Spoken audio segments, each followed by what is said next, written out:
Hello, everyone. Welcome to this live session. So, guys, we want to talk about what Bayo Anonuga said about Peter Obi and IPOB being the ones, spearheading this protest that is about to happen in Nigeria.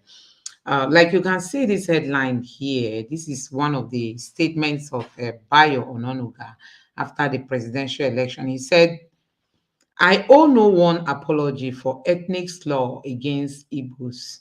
They are threats to Yorubas. That's what a presidential spokesman came out to say. That Igbos are a threat to the Yorubas. Tell me how. How has Igbos suddenly become a threat to the Yorubas? Igbos, because they do business in Lagos, because they are everywhere.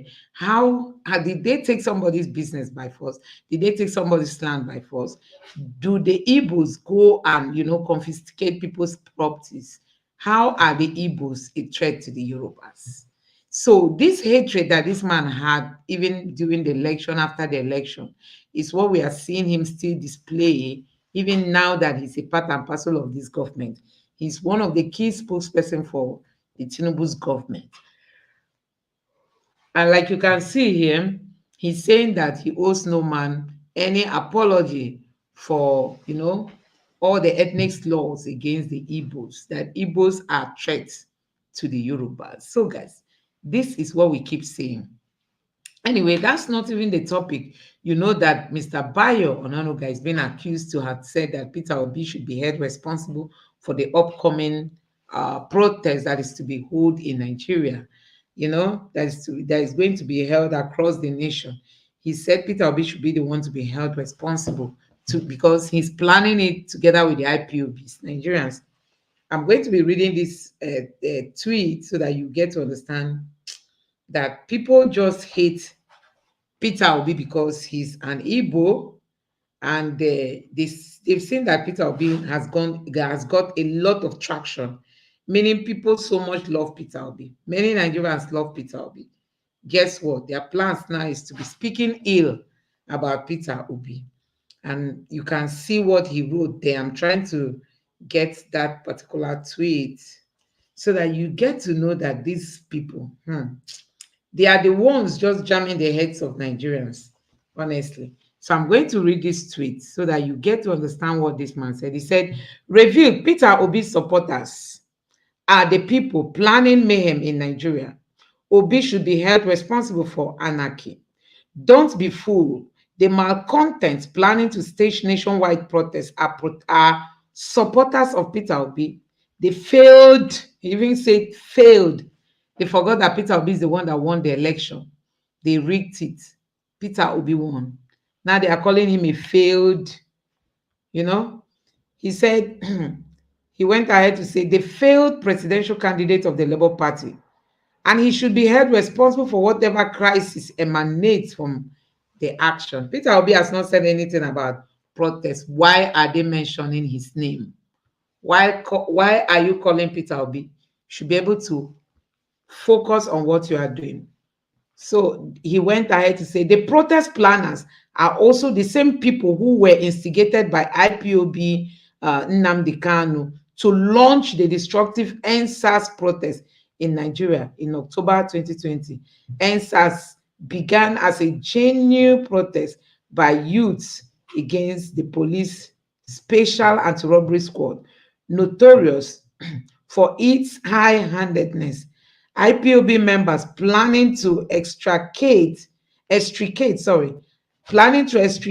southeast region from Nigeria, infiltrate the protest, and hijack it for their own agenda. Lagos still bears the scare of the malicious destruction by IPOB elements until today. So he's now linking Peter Obi together with the IPOB people. That these are the people that caused mayhem during the NSAS protest. Now they still want to come and cause mayhem again. So, guys, it means that these people don't even understand what Nigerians are going through. For them to say Peter Obi is the one pushing for this protest, it means these people don't even know that Nigerians are hungry. They are detached from the reality. They don't know what an ordinary Nigerian is going through. That's just the reality on ground. And like you can see, that is saying that Peter Obi is using IPOB the way he used them in, during the NSAS. That is how he equally want to use them in this protest. So, guys, this is what we keep saying, that this government has lost focus. This government has lost it. They've lost it. For them to just come and start talking about Peter Obi, and these are some of the things that he wrote. I'm not going to go into all that, but he wrote extensively, just to tell the whole world that Peter Obi is the one sponsoring this protest. If he's calling Peter Obi, this is Tinubu, he once supported protests against Jonathan. He once supported he once protested against the Jonathan's administration. Even Bayo Anonuga, Nigerians started posting some of the things he tweeted during the time of Jonathan. How Jonathan is weak, how Jonathan cannot do this, how the protest against Jonathan was a good one, and all that. He tweeted all those. But today, he has seen that the youths of Nigeria are angry. Guess what? They are now pointing accusing finger to Peter Obi. Peter Obi has been busy going about his normal businesses. Now, these clueless leaders, they don't know who else again to blame. They are blaming Peter Obi. Peter Obi, Peter Obi. Do everything, Peter Obi. Do that, Peter Obi. So, guys, that is the kind of people we have in this country. And like you saw that first image I shared with you, he said he is okay. I owe no one apology for ethnic law against Igbos. They are threats to Yorubas. This is what somebody who is a presidential spokesman came out to say. Igbos are a threat to the Yorubas. How? How? How are the Igbos a threat to the Yorubas? So, guys, that is it. You have seen it for yourself. This is one of the reasons why Nigerians feel that this protest must happen, so that these leaders will be called to order. These are the tweet he tweeted about Peter Obi is a very lengthy one. I may not really read it, so you can just go to his handle there on Twitter and read it for yourself, so that you get to understand what he's saying. But honestly, you can see that even Dangote himself is also protesting. Dangote is protesting because they want to ruin his business.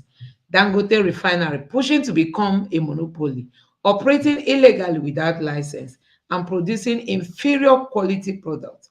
So, guys, this is the body that governs or oversees to the affairs of NNPC and other oil-related companies. But guess what?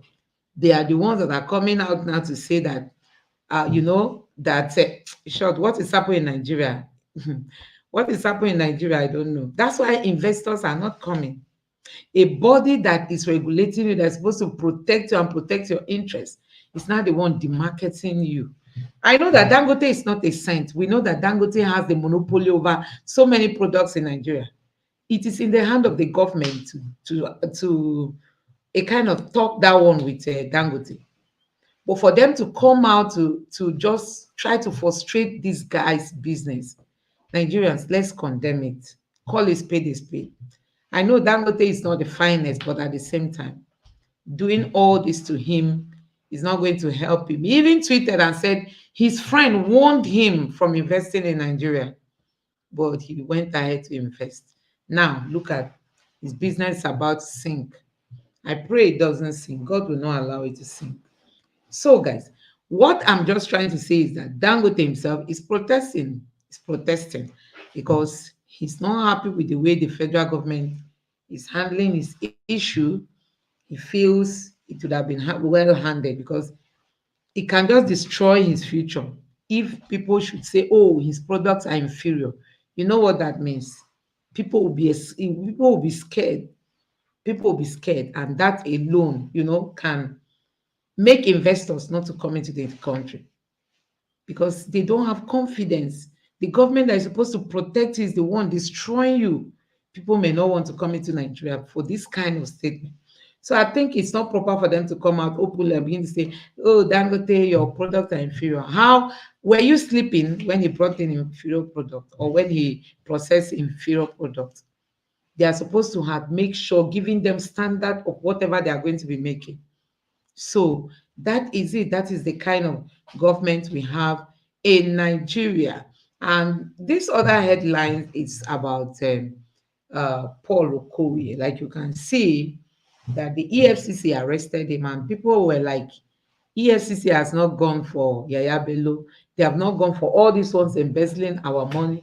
Look at the Ministry for Humanitarian Affairs. Every time they tell you this amount is missing, this one is missing. EFCC doesn't go for such people. He's going for Paul Okoye, P Square. He's going for him. And this guy has come out. They even arrested him. This guy has come out and said, I am not a thief. Oh. I work my money. It is hard work. My music are good. You know, it is hard work that is giving me money. I didn't steal. I didn't make it from dubious means. So, but when you look at it, and you look at the first image I shared with you, where he's talking about the Igbos, you begin to ask yourself, is it because this guy is an Igbo guy? Can they do this to Davido? Can they do this to Davido? Can they do this to even other young Yoruba, artists that are coming up? They can't. But because he's an Igbo guy, he's going to suffer it. He's going to suffer it. So, guys, these are the things happening in Nigeria. I won't keep asking, when are we going to, come out of all this mess? These people, they don't understand that Nigerians are angry. And guess what? Nigerians have said they are going to go on to protest because they cannot allow this country to continue this way. Our government, they are blaming Peter Obi for the protests. You know Miss Lai Mohammed, as bad as Buhari government bad reach, Lai Mohammed will still come out and defend this government, but you and defend Buhari's government. But you see people that are handling this government information, from information minister to SA to all of them. They don't know work at all. Country are saying things are hard, which they can feel. Their neighbor can feel it.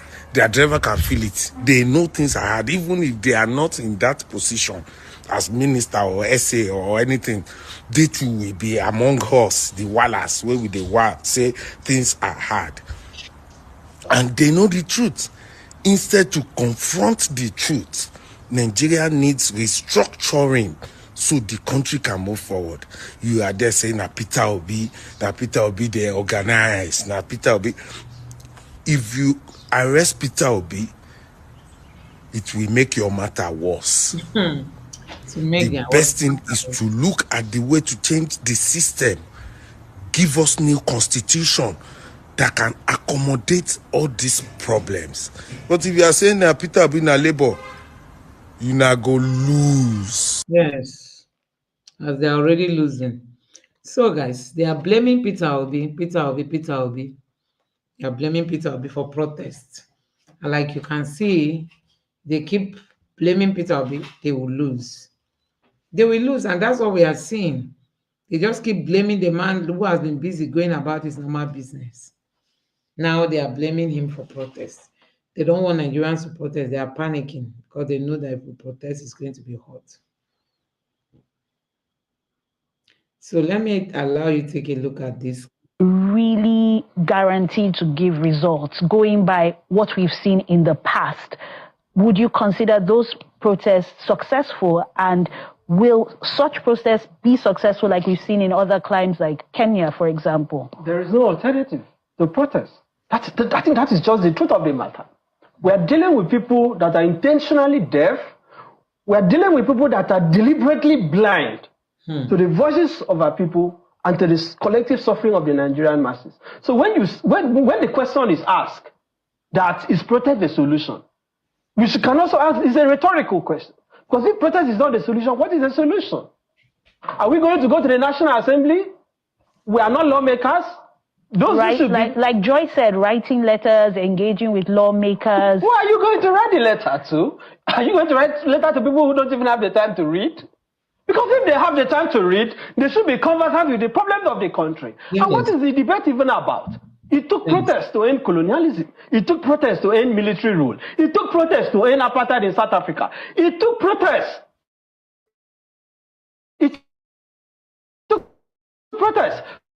To even go down for 2 weeks. President Tinubu supported it. Those who are in this government supported it. So there is no alternative to protest. It is a democratic means of civic engagement. When people are not heard, they have the right to come out. And it's not a localized matter. Whether it's in the US, we see people protest for all sorts of things. Protest is a global phenomenon. We don't have an alternative to protest. Particularly, 1 year has passed. Nigerians have been patient. We've given the president 1 year. We've given the, because it's not just about so the president. Nigerians need answers now, and one way to listen to a government, in your own words, that is deliberately deaf and blind, is to hit the streets. I'll move over to... That's the only way to hit the streets. Protest, protest, protest. That's the only language the government understands. That's the only language. So, guys, I don't know if you have seen the demand that the Nigerian people are making. They've demanded so many things, like, regulating the INEC. A kind of, let me try to read it out. Let me read out some of those. The demands are very genuine, and they are very, very good. Honestly, we've got to fix this country. That's why we keep telling everybody, let us all put hands together.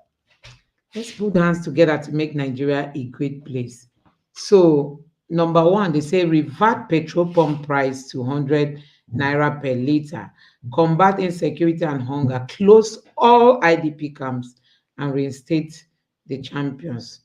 And reinstate the campus, total electoral reform, and an independent probe into the electoral budget of 355 billion naira. Number four, immediate release of all NSAS protesters still in detention. Implementation of living wage, that's the minimum wage. Number six says compulsory free education from primary to secondary school. And then this one says education grant for those at the tertiary. So there are a lot that they've listed here. There are a lot, and you find out that all these things are justifiable. They are justifiable. They also talk of children of all public office holders must attend public schools. Do you think that one is possible? Their children are in the UK and other parts of Nigeria. So it doesn't even bother them about what you are saying. Number 8 says government must patronize made in Nigeria goods. Number 10 says transition to 3 unicameral legislature. And the last one is judicial and constitutional reform. So, guys, there's no level of reforms that they can make now that is going to save this nation. We all know how they came up with the RF and all that. But at the end of the day, what happened? What happened? So it's not even a matter of the reforms. But I think this protest is very important. This protest is needed. Nigerians, everybody should come out en masse to join this protest, because we've got to fix this country.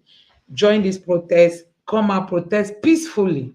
Don't take weapon and anything that is going to cause, whether it's stick or anything. Don't use any of those. Just come out and protest. Peaceful protest. We are going to send strong message to this government that Nigerians are hungry. Nigerians are tired of what is happening in this country, and we want a better nation. So, guys, I just quickly want to give you this update so that you can see it for yourself. So you can also see Dangote is lamenting that he paid $100 million to the Lagos state government. $100 million, Nigerians, $100 million. That's what he paid. Some people have argued that why should he even pay in dollars, not in naira? It means they are not helping the currency and all that. So, guys, there's a whole lot going on in Nigeria. I just pray that Nigerians will come out to protest so that this government will have a rethink towards some of the decisions they've made recently. So, guys, I'm going to end it at this point. I want to thank you for joining me. I just want to quickly give you guys this update. I'm already feeling sleepy and I need to go to bed. Thank you so much for your time, and God bless you. Bye.